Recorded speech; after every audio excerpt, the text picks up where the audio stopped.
Bonjour à vous tous et merci de regarder aujourd'hui aussi ce mini-séminaire sur la loi du soleil. Voilà.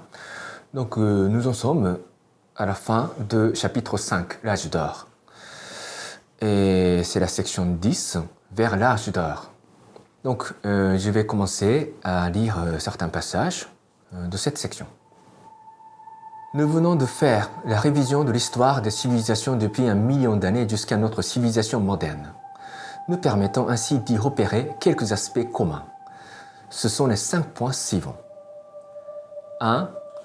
Toutes les civilisations connaissent grandeur et décadence. 2. Dieu envoie toujours de grands esprits guides de lumière à chaque civilisation. 3. Quand une civilisation vit son apogée et que la dernière lumière brille, les forces du mal se dressent aussi. Et quand l'humanité se trouve couverte par les nuages d'énergie des pensées obscures, se produisent des catastrophes naturelles telles que le changement de l'axe ou la submersion d'un continent. 4. Une civilisation nouvelle, bien que fondée sur le courant de la précédente, cherche toujours des valeurs différentes. 5. Quelles que soient les valeurs de chaque civilisation, chacune offrait le lieu d'un apprentissage nécessaire pour chaque réincarnation. Voilà, je m'arrête ici. Donc les 5 points qui résument notre constat sur l'histoire d'1 million d'années, décrit tout au long du chapitre 5. Donc vous voyez bien que ce n'est pas par la curiosité simple que nous devons étudier cette histoire passée de l'humanité. Et bien sûr, ici, on parle des civilisations. Donc c'est une histoire de quelques millénaires. Donc on ne parle pas de quelques décennies. On parle de civilisations millénaires. Ou voire plus. Parce qu'on parle ici des civilisations qui ont duré parfois des centaines de milliers d'années. Voilà. Donc on voit rapidement chacun de ces 5 points.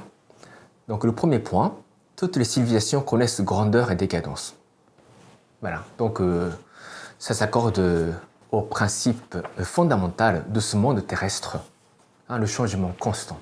Ce monde est un monde de l'impermanence. Donc il n'y a aucune civilisation qui dure pour l'éternité.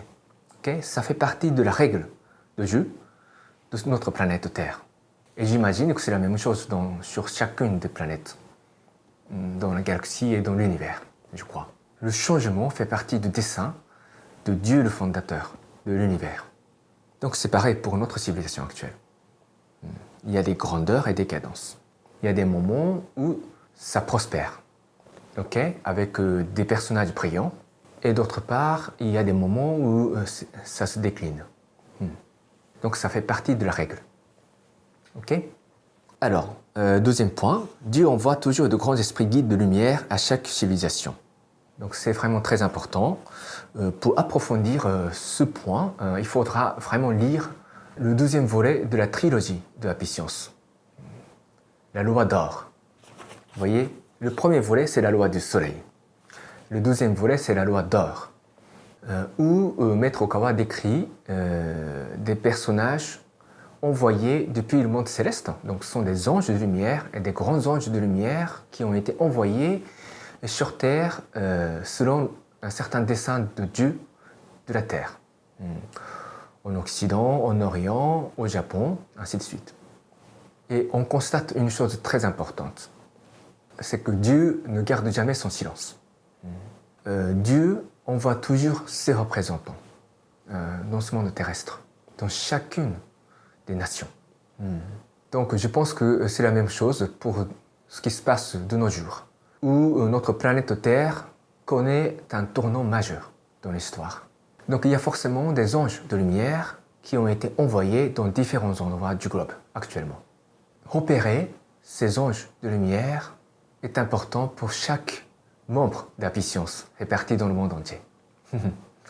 Vous-même, vous pouvez être également ces envoyés de lumière depuis le monde céleste, pour avoir découvert la Piscience à ce stade. C'est déjà quelque chose. Mais parmi les dirigeants, les personnes influentes dans chaque société, il y a des anges de lumière, je crois. Donc il faudra être attentif à ça aussi. Nous devons, nous, je veux dire les membres de Happy Science, nous devons cultiver notre sensibilité spirituelle pour pouvoir ressentir les vibrations célestes dans les actes et les paroles, ou même les visages de ces personnages, pour savoir si le IUL est bien un ange de lumière ou pas. Ok? Cette sensibilité partagée par la population, en quelque sorte, est primordiale pour le bon fonctionnement de la démocratie. Parce qu'à défaut, on continue à choisir des gens ordinaires, on va dire. Des gens parmi d'autres, qui ne pensent, en fin de compte, à leur préservation, leur réussite personnelle, leur enrichissement personnel. Alors que les anges sont ceux qui sont prêts à se consacrer pour une cause plus élevée que leur propre survie terrestre. Il faudra qu'il y ait de plus en plus d'individus sensibles à la véritable sincérité de leurs dirigeants, pour savoir si ce n'est que des belles paroles prononcées, de belles promesses qui sont faites juste pour être élus de nouveau, ou ça vient vraiment du fond de leur esprit. Et je dois dire une chose, les anges de lumière sont toujours dotés d'une forme de foi, de quelconque forme de foi. S'ils déclarent ouvertement appartenir à une telle ou telle religion, n'est pas essentiel. C'est de savoir s'ils se vouent, ils se dévouent à une certaine force ou existence qui dépasse leur existence terrestre ou pas. Pas seulement au niveau des paroles. Comme je l'ai dit déjà suffisamment dans mes conférences sur la loi du soleil, dire que je crois en Dieu, c'est facile. C'est facile. C'est difficile au sein d'une société totalement matérialiste. Vous voyez ce que je veux dire? Mais au sein d'une société chrétienne, par exemple, dire je crois en Dieu, c'est très simple. Mais notre foi est toujours mise à l'épreuve au niveau de nos actes. Pas au niveau de nos paroles, mais au niveau de nos actes. Donc cette sensibilité doit être partagée parmi la population pour pouvoir continuer à choisir de bons dirigeants qui représentent la lumière divine du ciel. Ok. Voilà, donc le deuxième point. Troisième point, quand une civilisation vit son apogée et que la dernière lumière brille, les forces du mal se dressent aussi. Donc, c'est exactement ce qui se passe de nos jours. Les forces du mal se dressent actuellement, sous différentes formes. Il y a des mouvements dits sectaires, bien sûr, avec de faux prophètes. C'est difficile de distinguer des vrais mouvements religieux de faux mouvements spirituels. C'est très difficile. Je ne vais pas aller plus profondément sur ce thème-là, mais je pense que je vais commencer à créer des vidéos avec comme thème « Est-ce que Happy Science est une secte ou pas ?» Donc vous allez voir ce que ça donnerait. Donc voilà, il y a ça, il y a des faux mouvements spirituels bien sûr. Quand la force ou l'autorité des religions traditionnelles baisse, il commence à y avoir de faux cultes, on va dire. C'est surtout le cas au Japon après la guerre, après l'effondrement de l'autorité de la religion shintoïste. Beaucoup de religions bizarres se sont dressées. Et malheureusement, certains d'entre eux ont été même exportés en dehors du Japon. Je pense que certains ont dit quand il n'y a pas de foi authentique, ce n'est pas que les gens vont commencer à devenir totalement athées, mais les gens se mettront à croire dans n'importe quoi. Voilà. Donc c'est difficile cette distinction, mais ça c'est le constat de notre époque actuelle. Donc il y a cette chose qui cause toute la difficulté dans notre travail missionnaire au sein d'Happy Science. C'est difficile, cette lutte contre les préjugés. Mais il y a aussi des forces du mal qui sont incarnées parfois par un état des nations entières. Maintenant, c'est surtout le cas du Parti communiste chinois, ce qui est absolument une menace pour le monde entier. Le Parti communiste chinois. Une menace pour le monde entier, pour l'Europe, pour l'Afrique aussi. Ce n'est pas seulement pour le Japon. Ce n'est pas seulement une guerre entre les États-Unis et la Chine. Ce n'est pas seulement la guerre d'hégémonie. Le Parti communiste chinois est en train de commettre un génocide contre un peuple, le peuple d'Ouïghours. Ça, c'est le fait. Maintenant, les Jeux olympiques hivernales à Pékin ont commencé, mais au sein d'un pays qui est en train de commettre un génocide contre un peuple, mais d'une ampleur jamais vue dans l'histoire. Ce qu'ils sont en train de faire est pire que ce qu'ont fait les nazis pendant la Deuxième Guerre mondiale. C'est pire. Donc, parce que le Parti communiste chinois se permet de se comporter à l'abri du regard de Dieu. Parce que pour eux, Dieu n'existe pas. Pour eux, tout ce qui dépasse notre monde terrestre et matériel n'existe pas. Tout ça, ce sont des chimères pour eux. Et on peut devenir le plus cruel que possible. Voilà. Donc ça, c'est le constat qu'on peut faire de nos jours. Okay? Donc le quatrième point. Une civilisation nouvelle, bien que fondée sur le courant de la précédente, cherche toujours des valeurs différentes. Et ça rejoint au cinquième point. Quelles que soient les valeurs de chaque civilisation, chacune offrait le lieu d'un apprentissage nécessaire pour chaque réincarnation. Vous voyez donc, une civilisation terrestre n'est jamais fondée par hasard, si vous voulez. Il y a toujours une certaine volonté de la part du monde céleste, ou de la part de Dieu de la Terre, pour créer une telle ou telle civilisation à tel ou tel endroit, sur la surface de cette planète. Aucune civilisation n'est fondée par hasard, ok? Et ça change constamment, d'une époque à l'autre, parce que justement, notre planète est avant tout une école d'apprentissage pour les âmes. Donc, c'est toujours intéressant d'offrir un nouveau terrain d'apprentissage. Il faut que ça change pour que chacune de nos âmes puisse continuer à apprendre différentes choses pour l'éternité. Et Maître Oka nous dit que quand une âme croit avoir suffisamment appris dans cette école de la Terre, parfois elle décide de s'émigrer vers d'autres planètes.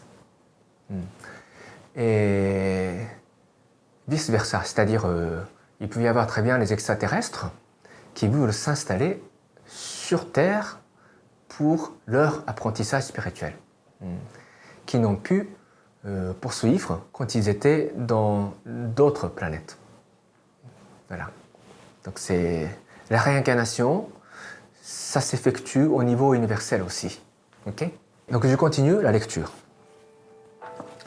Si l'on considère maintenant la civilisation moderne à la lumière de ces 5 paramètres, on s'aperçoit que notre civilisation de la fin du XXe siècle présente des ressemblances frappantes avec la fin des civilisations de Mu et de l'Atlantide. On peut citer par exemple leur aveuglement en faveur de la technologie science favorisant la propagation du matérialisme, le chaos humain menant à l'extension de l'injustice sociale, l'émergence simultanée d'une part des faux chefs religieux égarant les esprits et d'autre part de chefs religieux authentiques dans plusieurs endroits du globe. L'étude comparative du destin final des civilisations passées et la réalité de celles actuelles ne fera comprendre clairement ce qui nous attend dans un avenir proche. Comme notre civilisation ne se limite pas à un seul continent, mais s'étend à tous les coins du globe, d'éventuelles catastrophes naturelles se produiront aussi à l'échelle mondiale. De plus, il existe une forte probabilité que ces événements se produisent d'ici quelques dizaines d'années. Voilà, donc Maître Okawa dit quelque chose d'assez important. Donc c'est grave ce qu'il dit. Même si ça rentre dans la règle de jeu de notre planète Terre, comme on l'a vu.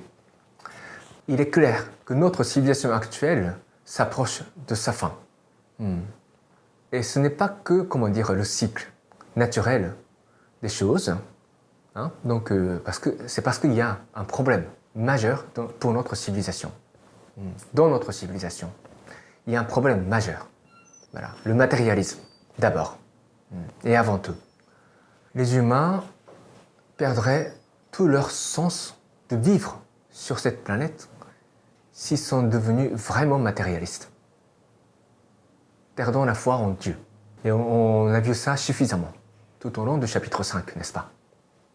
Donc, notre travail missionnaire consiste avant tout à détruire le matérialisme. Parce que tout simplement, ce n'est pas la vérité des êtres humains. Nous, les êtres humains, nous ne sommes pas des amas de matière matérielle et physique. Nous sommes avant tout notre esprit et notre âme.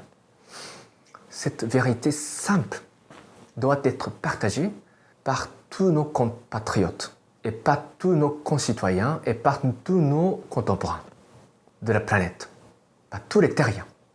C'est notre mission première, détruire le matérialisme et inviter de plus de gens que possible à embrasser de nouveau la foi en Dieu, en le Créateur.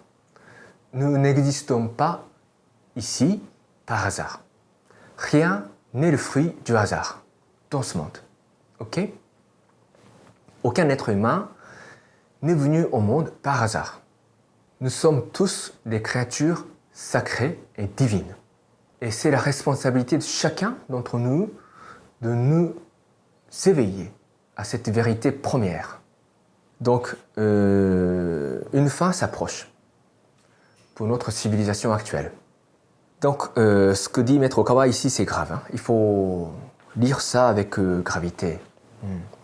Mais il dit les choses suivantes. Je vais lire. Mais je désire vous affirmer seulement ceci. Quelle que soit l'envergure de la catastrophe, cela ne signifiera nullement la fin du monde. De même qu'un être humain se réincarne, une civilisation affectant l'ensemble de l'humanité suit un cycle de transmigration. Elle connaît, elle aussi, la naissance et la mort. Après tout, la civilisation de la Terre est une civilisation cyclique. Donc je tiens à ce que vous encriez fortement cette expression dans votre esprit.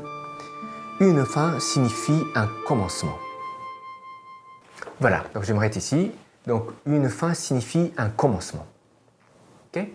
Donc avec tout notre respect vis-à-vis de tout ce qui a été fait au sein de notre histoire, de la civilisation actuelle, par nos ancêtres, nous ne devons pas nous attacher à ce que notre civilisation actuelle puisse continuer. Mais nous devons nous ouvrir, au début de nouvelles civilisations. Parce que c'est notre état de conscience qui déterminera la manière dont s'effectuera la transition d'une civilisation ancienne à l'autre. Est-ce que ce sera brutal, comme c'était le cas avec le continent mou ou l'Atlantide, ou ce sera une transition plus paisible, avec moins de catastrophes, moins de destruction. Ça dépendra de nous. Ok? Donc, quoi qu'il arrive, nous ne devons jamais perdre l'espoir. Nous, les humains. Et surtout, quand nous croyons dans le Seigneur El Cantaré. Nous avons trouvé ce cordon du salut qui nous relie au Dieu de la terre. Nous avons trouvé ce cordon déjà. Donc, quoi qu'il arrive, nous ne devons jamais lâcher ce cordon. Ok? Je dis ça à tous les membres de la puissance dans le monde entier qui m'écoutent maintenant. Ok. Et Maître Okawa dit la chose suivante. Sachez ce qui me pousse à rédiger ce livre, La loi du soleil. Grâce aux révélations provenant du royaume cosmique à 9 dimensions. Le moment est proche où l'ensemble du globe sombrera une fois de plus au fond des ténèbres. Quand le monde est plongé dans l'obscurité, l'humanité a besoin du feu d'un phare, la lumière de la vérité, quelque part dans le monde. C'est ce livre, La loi du soleil, qui est le soleil se levant à nouveau, la lumière pour la civilisation nouvelle qui va s'ouvrir. Voilà, donc ça c'est le message crucial du chapitre 5. Ok? Vraiment, les enseignements, les paroles de Maître Okawa seront des repères, une lumière d'un phare pour l'humanité, qui va connaître beaucoup de difficultés à partir de cette année, surtout. Donc, il faut qu'il y ait de plus en plus d'individus qui savent la vérité, qui connaissent la volonté de Dieu de la terre, qui savent pourquoi les êtres humains vivent sur terre, qui savent pourquoi telle ou telle chose se produise dans ce monde terrestre. Quelle logique sous-tend tous les événements que nous pouvons constater dans ce monde. Okay? Et quel est l'objectif de tous les efforts humains que nous devons déployer en ce monde terrestre? Quelle est notre destination finale? Voilà. Donc ces choses doivent vraiment être partagées, et en commençant par la diffusion de la loi du soleil. Voilà. Donc je continue la lecture. Au sein du chaos le plus total et du délabrement qui dureront pendant plusieurs décennies, l'humanité inaugurera une nouvelle civilisation au XXIe siècle. Elle se propagera depuis l'Asie, du Japon à l'Asie du Sud-Est, à l'Indonésie, puis à l'Océanie. Certains des continents actuels sombreront dans l'océan, ce qui provoquera par la suite l'émergence de nouveaux continents de Mu dans le Pacifique qui se transformera en centre de nouvelles civilisations. La submersion de certaines parties de l'Europe et de l'Amérique est également prévue. En revanche, le continent de l'Atlantide surgira avec une surface plus étendue. C'est sur ce sol que renaîtra Jésus-Christ, aux environs de 2400. Et aussi vers l'année 2800. Moïse réapparaîtra sur le nouveau continent de Garna qui surgira au milieu de l'océan Indien pour initier une nouvelle civilisation cosmique. Ok, je m'arrête ici. Voilà, donc il y aura l'émergence du nouveau continent de Mu dans le Pacifique. Et on constate déjà le commencement de ce mouvement, cette dynamique, avec l'éruption volcanique, l'émergence d'une nouvelle île au sud du Japon. Voilà. Certains disent que lorsque le nouveau continent s'émerge de manière très brutale, cela produira des catastrophes très importantes sur les continents qui existent maintenant et sur toute la civilisation actuelle. Donc, si ce nouveau continent de Mu s'émergera de manière ralentie, ce sera une transition plus paisible et plus sûre. C'est-à-dire, le commencement d'une nouvelle civilisation ne signifie pas la destruction totale de notre civilisation actuelle. Il y aura la transition plus progressive, on va dire. Okay? Mais si l'humanité dans son ensemble n'arrive pas à surmonter le matérialisme et continue à faire tout ce qui est à l'encontre de la volonté de Dieu de la terre, selon certaines personnes, l'émergence de ce nouveau continent de Mu sera de manière très brutale, qui causeront la submersion brutale, tout aussi brutale, de certaines parties des terres qui existent. Voilà. Donc la même chose avec le monde occidental, hein, donc, parce qu'il y aura également l'émergence du continent Atlantide. Là où on naîtra Jésus-Christ, dans 400 ans, dans moins de 400 ans. Donc, vraiment, notre travail missionnaire, le mouvement d'Apis-Science a une importance cruciale qui détermine la destinée de l'humanité actuelle. Donc ce n'est pas simplement de faire découvrir cet enseignement qui est tellement pratique, on va dire, pour améliorer notre vie au quotidien. Ce qui est vrai, ce qui est vrai en soi. Il y a des livres de Maître Okawa comme La pensée invincible ou Un esprit inébranlable, les deux livres qui sont les plus lus aussi dans différents coins du monde. Ça apporte vraiment des repères qui nous soutiennent quand on se trouve dans les difficultés de la vie. Mais ça va au-delà, de ça. Le sens de ce travail missionnaire. C'est vraiment le conflit qui détermine l'avenir de l'humanité.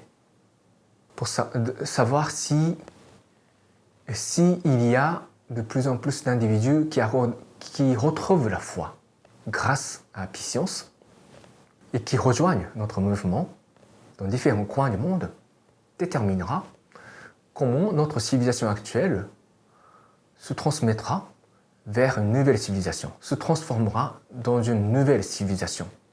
Et ce mouvement a commencé au Japon. Donc, sans être,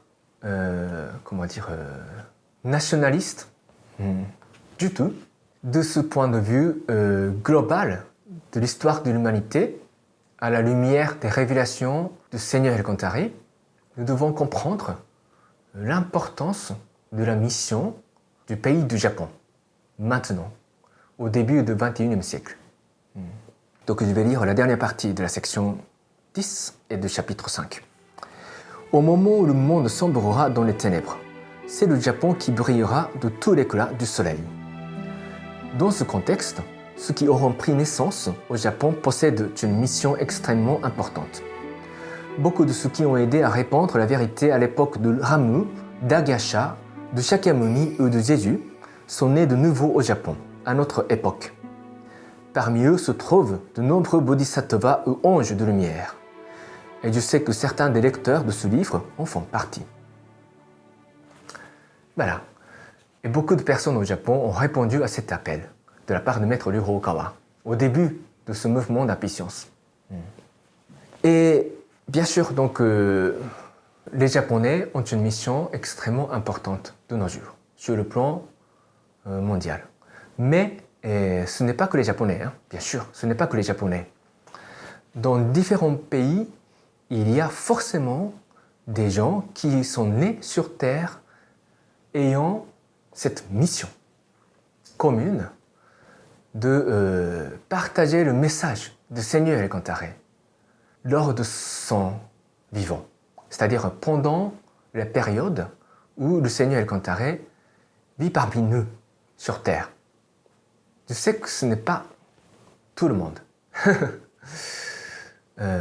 Tout le monde n'a probablement pas cette vocation, mais il y a forcément un certain nombre de personnes dans chaque pays, y compris les pays francophones, en commençant par la France, mais en Belgique, en Luxembourg, au Monaco, au Canada, dans les zones francophones surtout, dans les pays francophones de l'Afrique de l'Ouest et de l'Afrique centrale, Bénin, Togo, Côte d'Ivoire, Mali, Burkina Faso, Sénégal, en Haïti, même aussi, et dans tous les autres pays francophones, il y a forcément ceux qui sont destinés à découvrir ce message de Dieu de la terre et se décident de participer à ce mouvement pour répandre ce message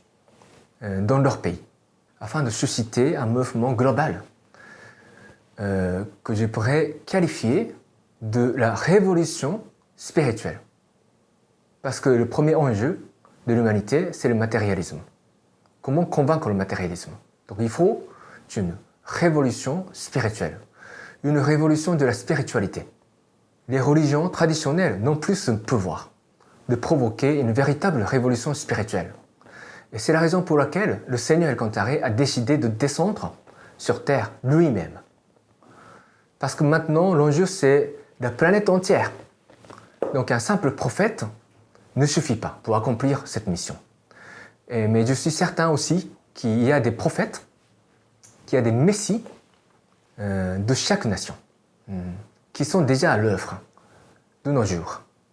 Mais il y a le Seigneur Elkantaré, qui est descendu lui-même pour enseigner l'humanité entière, pour fonder une religion véritablement mondiale, pour, unir les êtres humains sur Terre, au-delà de leur ethnie, au-delà de leurs frontières, au-delà des couleurs de peau aussi.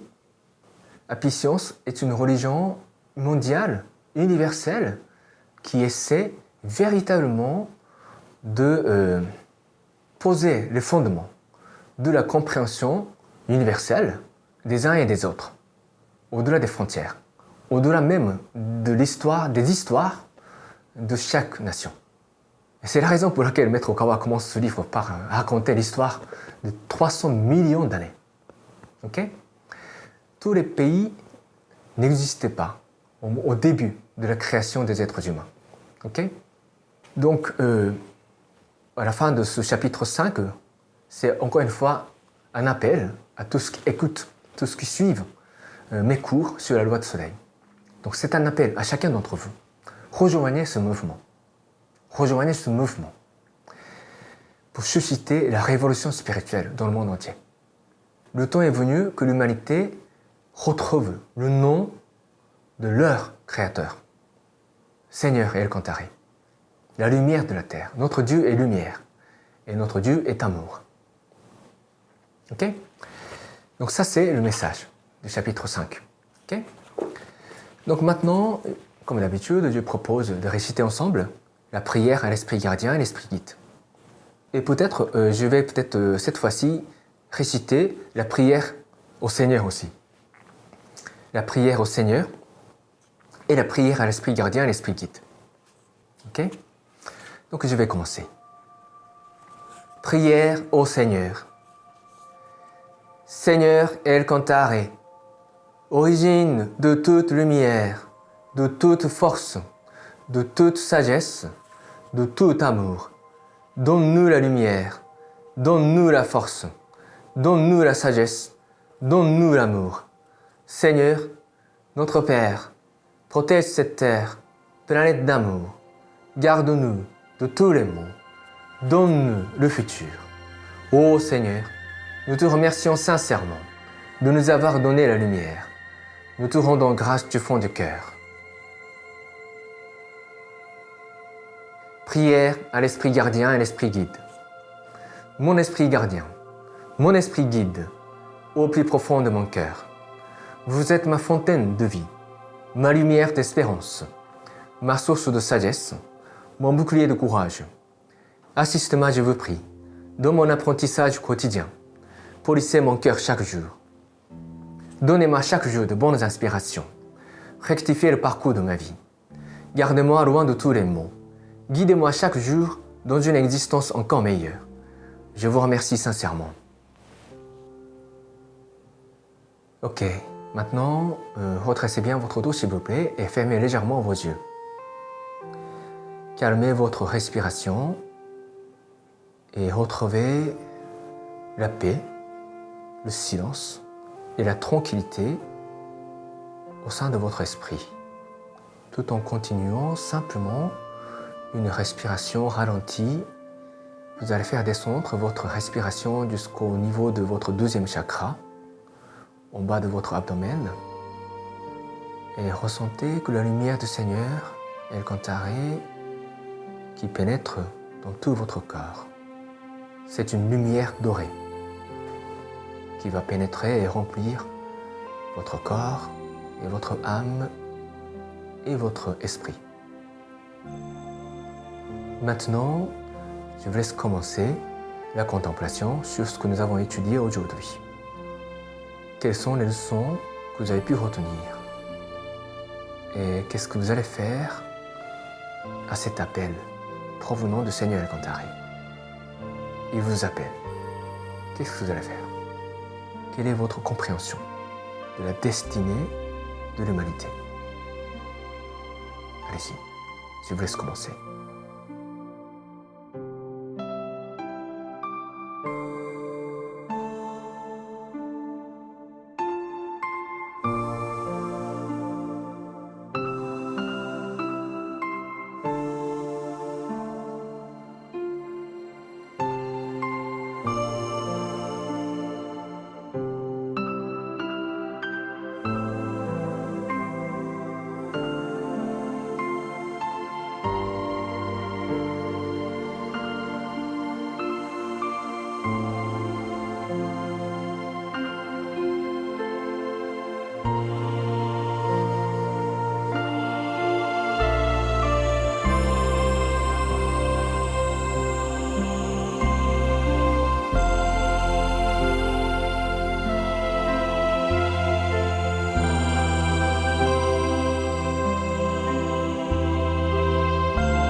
Ok, terminez votre contemplation.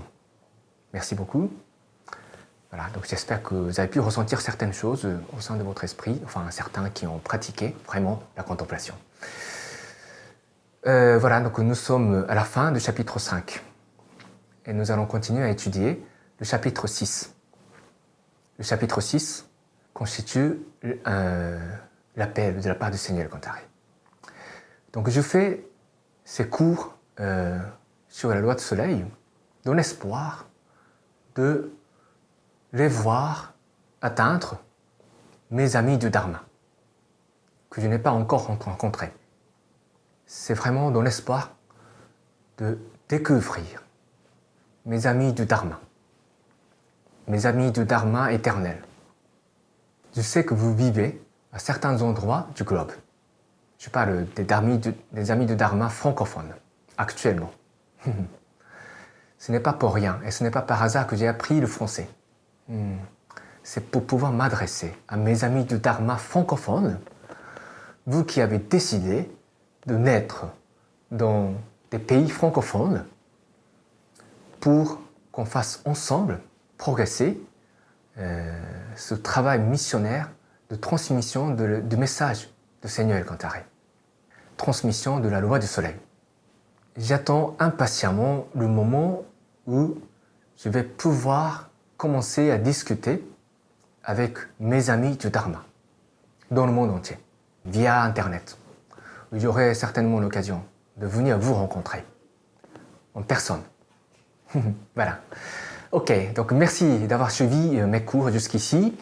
Félicitations pour votre patience, votre effort de suivre mes cours. Voilà, jusqu'ici. Merci beaucoup, portez-vous bien et je vous dis à tous à la prochaine.